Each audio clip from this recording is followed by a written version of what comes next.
Welcome everyone to this webinar on planning and scoping LLM projects. Today's speaker is Prema Roman. Prema is a machine learning engineer here at Rotational with a wealth of experience in data engineering and machine learning modeling and AI and training transformer learned LLMs on domain-specific data sets. So she really does know what she's talking about when it comes to the project management aspects of doing LLMs, as well as just the day-to-day, how to get these things tweaked and tuned and modeled and effective for your organization.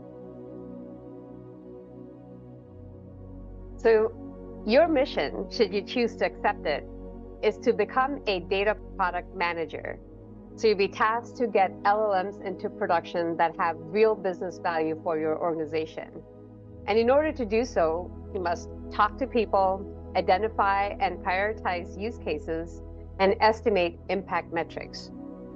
So how can you be successful in your mission? There are three principles.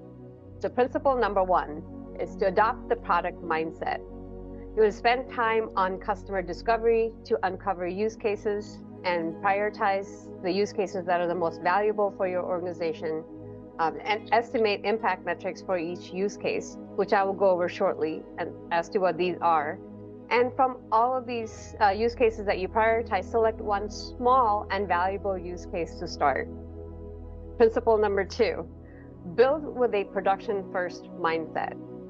The idea here is that, back when data science became a thing and everybody was building machine learning models, a lot more consideration was given to building the state-of-the-art machine learning model that's the most accurate, that has the best performance. But then once it actually came to deployment, there were all sorts of problems that kind of resulted in a lot of these machine learning projects failing. One of the things that we have learned through our experiences is that really when you start a project, you should be thinking about deployment and thinking about how the machine learning aspect is, fits into a context of a larger software application that end users will be interacting with.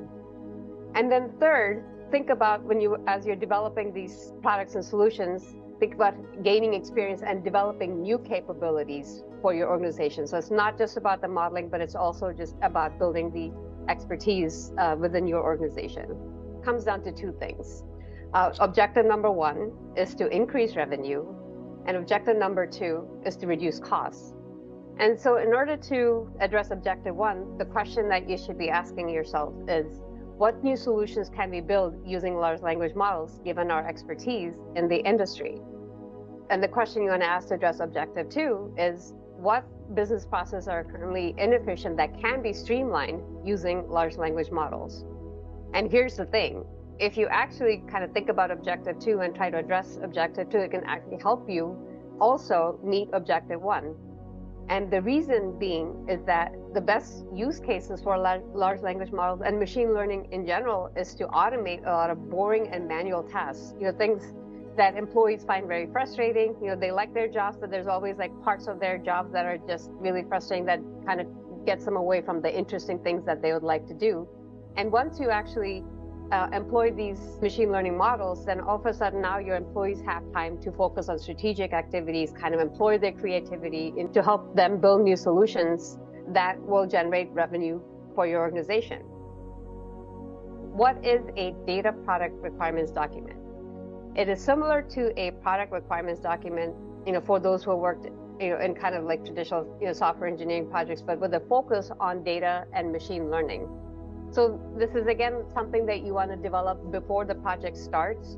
It's a structured document that outlines, some of the things that need to happen in order to get your large language model into production. And it is end-to-end, and it considers the user experience and put a lot of thought into like how the end user is going to interact, with the solution. This doesn't have to be very formal. It just has to be something that kind of gives you a roadmap into kind of like how the data is going to flow throughout the application. And then ending with kind of like that user interface. And then you want to think about evaluation metrics. So, how would you evaluate the models? Very importantly, you also want to have some sort of a framework around feedback and monitoring. So monitoring meaning like this is going to be part of some software applications. So you want to think about health checks, look at things that can go wrong, kind of anticipate and plan and prepare for that, and then incorporating end user feedback. Put the solution into production. There might be things that the end users see that's not quite right, learning from that and iterating on your solution.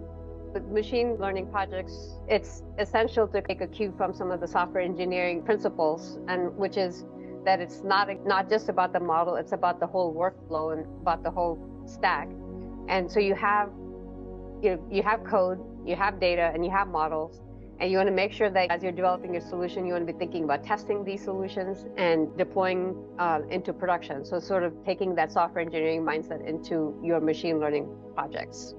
And so really kind of thinking about all of this as an iterative and continuous process. So we have kind of like this development kind of area to the left and the deployment area to the right. And so you're kind of starting with the discovery and the use case selection.